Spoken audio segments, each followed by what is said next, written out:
नमस्कार विद्यार्थी मित्रांनो, जोशना पवार या यूट्यूब चॅनलमध्ये आपल्या सर्वांचे मनापासून स्वागत आहे।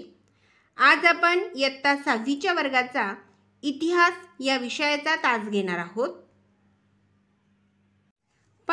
इयत्ता 6वीच्या वर्गाचा इतिहास या विषयातील जो दुसरा पाठ आहे त्याची नाव आहे इतिहासाची साधने। अगोदर आपण इतिहासाची साधने या पाठातील जे काही महत्त्वाचे मुद्दे आहेत, या पाठाचा जो सारांश आहे तो जाणून घेऊ आणि त्यानंतर या पाठावर आधारित प्रश्नांची उत्तरे सोडवू। पहिला पॉइंट आहे इतिहासाची साधने। ज्या साधनांच्या आधारे आपल्याला इतिहास कळू शकतो त्या साधनांना इतिहासाची साधने असे म्हणतात। इतिहासाच्या साधनांचे 3 प्रकार पडतात: भौतिक साधने, लिखित साधने व मौखिक साधने। 2. भौतिक साधनांवरून मिळणारी माहिती। 1. भौतिक वस्तूंवरून काळाचा अंदाज बांधता येतो। 2. मानवी समाजाच्या परस्पर संबंधांची माहिती मिळते। 3. हाडे, बिया यावरून आहाराची माहिती होते। 4. वास्तूंच्या अवशेषांवरून वास्तुरचना, त्या वास्तू बांधण्याच्या पद्धती इत्यादींची माहिती होते। 5. नाणी, मुद्रा इत्यादींवरून मानवी व्यवहारांची माहिती कळते।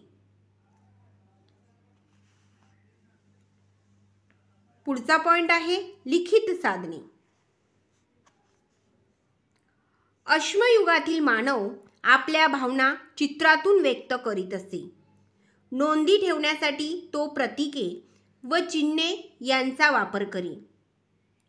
सुरुवातीच्या काळात मानवाने खापरे, कच्च्या विटा, झाडाची साल, भूजपत्रे यांचा लिहिण्यासाठी उपयोग केला। अणकुचीदार साधनांच्या आधारे तो दगडांवर व धातूंवर अक्षरे कोरू लागला।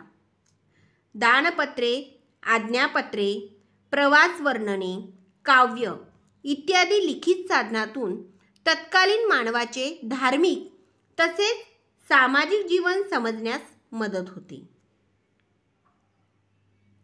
दानपत्रे, आज्ञापत्रे, प्रवास वर्णने, काव्य ही लिखित साधने आहेत।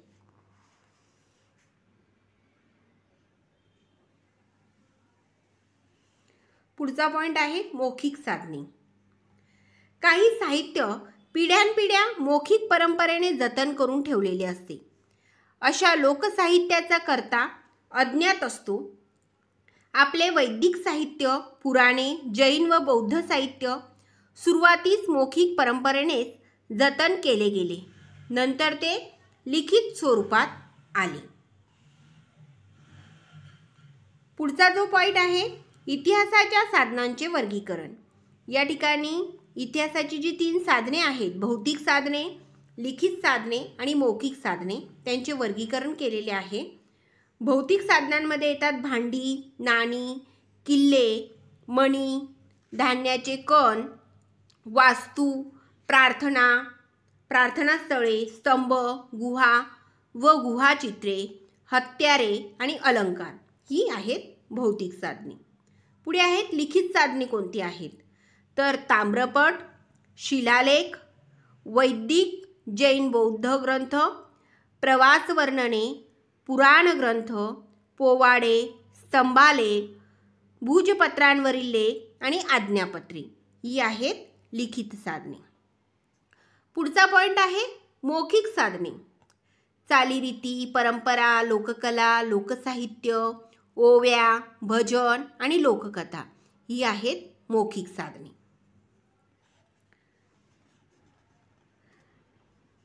सहावा पॉइंट आहे प्राचीन भारताच्या इतिहासाची साधने।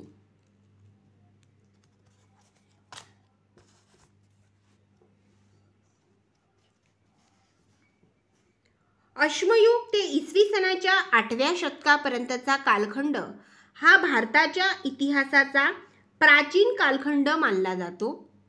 या काळातील माहिती पुरातत्वीय उत्खननात सापडलेल्या अवशेषातून मिळते. इसवी सन पूर्व 1500 पासूनच्या प्राचीन इतिहासाविषयीची माहिती वेद वाङ्मयातून मिळते. ब्राह्मण ग्रंथ, उपनिषदे, रामायण,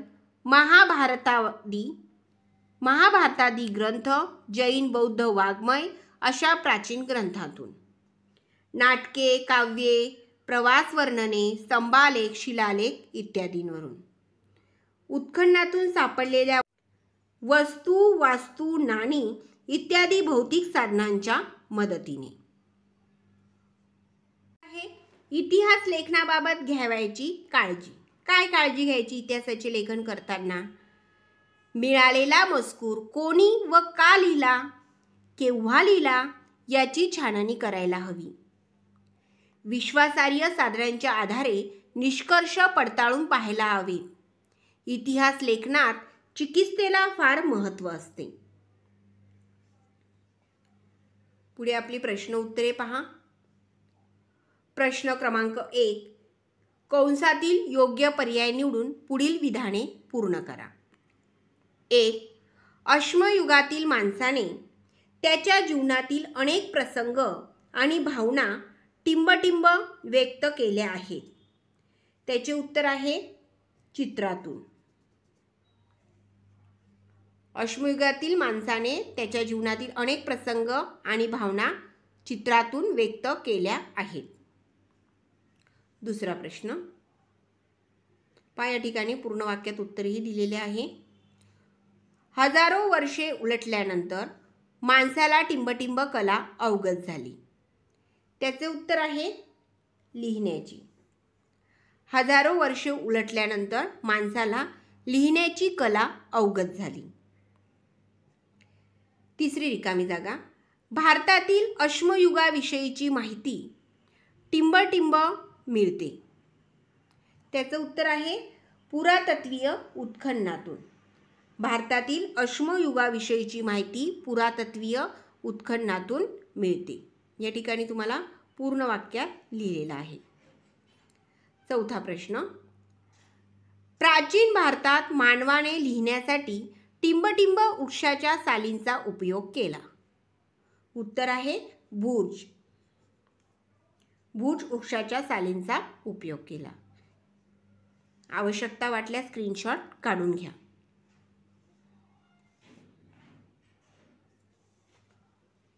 प्रश्न दुसरा बघा. या ठिकाणी जे स्टार केलेले आहेत प्रश्न ते तुमच्या पाठ्यपुस्तकातील आहे. प्रश्न दुसरा. पुढील साधनांचे भौतिक, लिखित आणि मौखिक साधने यात वर्गीकरण करा. ही जी साधने आहेत त्यांचं आपल्याला भौतिक साधने, लिखित साधने आणि मौखिक साधने यामध्ये वर्गीकरण करायचं आहे. आता भौतिक साधने कोणती आहेत? मातीची भांडी, मणी, स्तूप, नाणी, धान्याचे कण, किल्ले, शस्त्रे आणि दागिने ही आहेत भौतिक साधने. आपल्याला यामधून हे वर्गीकरण करून लिहायचे आहे. लिखित साधने ताम्रपट, प्रवास वर्णने, शिलालेख, पुराण ग्रंथ, पोवाडे, वैदिक साहित्य. मौखिक साधने लोककथा, ओव्या, भजन आणि लोकगीते.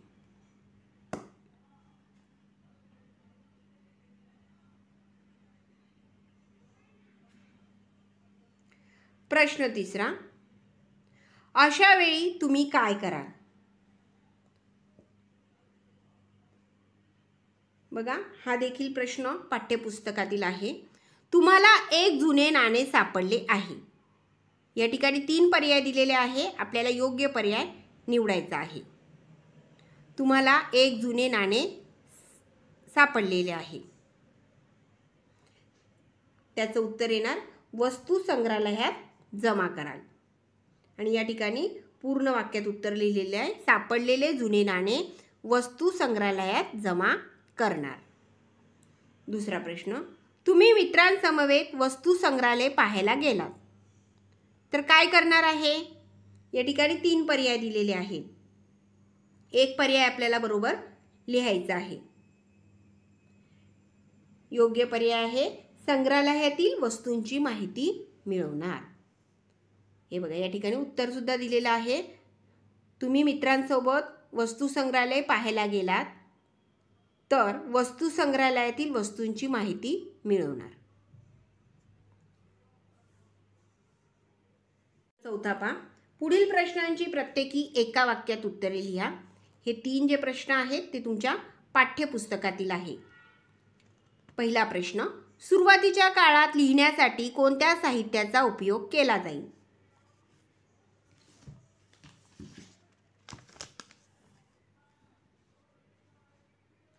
उत्तर, सुरुवातीच्या काळात लिहिण्यासाठी खापरे, कच्च्या विटा, झाडाची साल, भूजपत्रे, ताडपत्रे, तांब्याच्या धातूचा पत्रा, शिळा इत्यादी साहित्याचा उपयोग केला जाईल. 2. वेद वाङ्मयातून कोणती माहिती मिळते? उत्तर, वेद वाङ्मयातून इसवी सन पूर्व 1500 पासूनच्या प्राचीन भारतीय इतिहासाविषयीची माहिती मिळते. तिसरा प्रश्न, मौखिक परंपरेने कोणते साहित्य जतन करून ठेवले आहे? उत्तर, मौखिक परंपरेने ओव्या, लोकगीते, लोककथा इत्यादी साहित्य तसेच लिखित स्वरूपात रूपांतरित होण्याच्या आधीचे वैदिक, जैन व बौद्ध साहित्य जतन करून ठेवले आहे. चौथा प्रश्न, इतिहासाची साधने म्हणजे काय? उत्तर, ज्यांच्या आधारे आपल्याला इतिहास कळतो त्या सर्व साधनांना इतिहासाची साधने असे म्हणतात.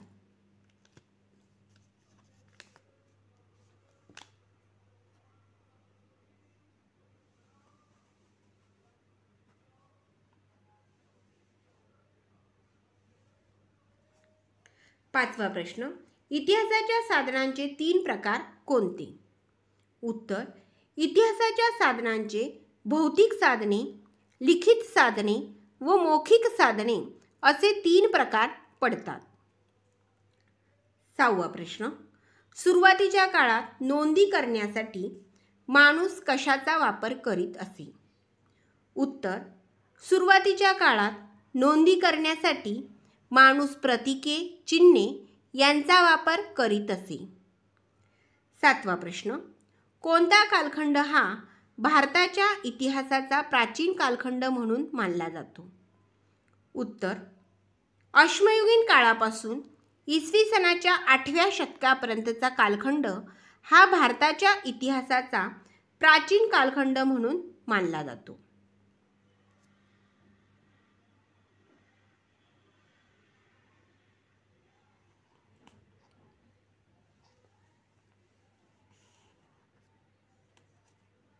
पाचवा प्रश्न पहा, पुढील प्रश्नांची थोडक्यात उत्तरे लिहा.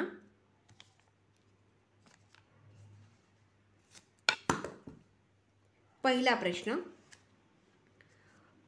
भौतिक साधनांमुळे इतिहासाविषयी आपल्याला कोणती माहिती मिळते? त्याचे उत्तर पहा. आवश्यकता वाटल्यास स्क्रीनशॉट काढून घ्या.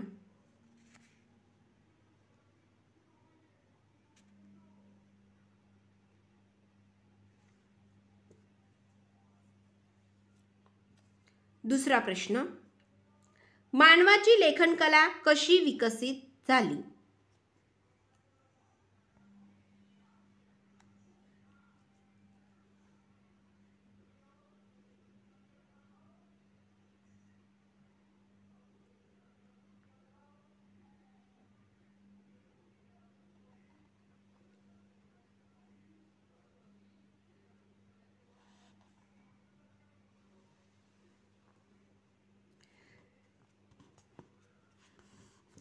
तिसरा प्रश्न, लेखनकला अवगत झाल्यावर मानव कोणत्या विविध प्रकारचे लेखन करू लागला?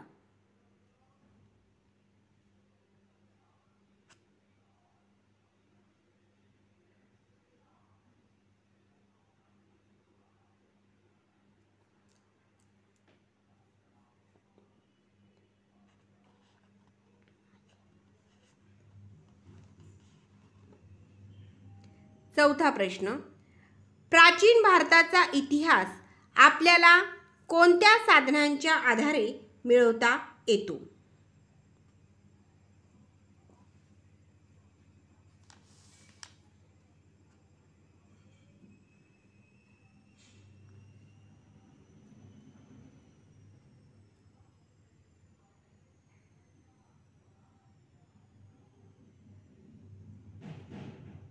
पाचवा प्रश्न पहा. इतिहास लेखन करताना कोणती काळजी घ्यायची असते? त्याची उत्तर पहा. कोणती काळजी घ्यायची आहे इतिहास लेखन करताना?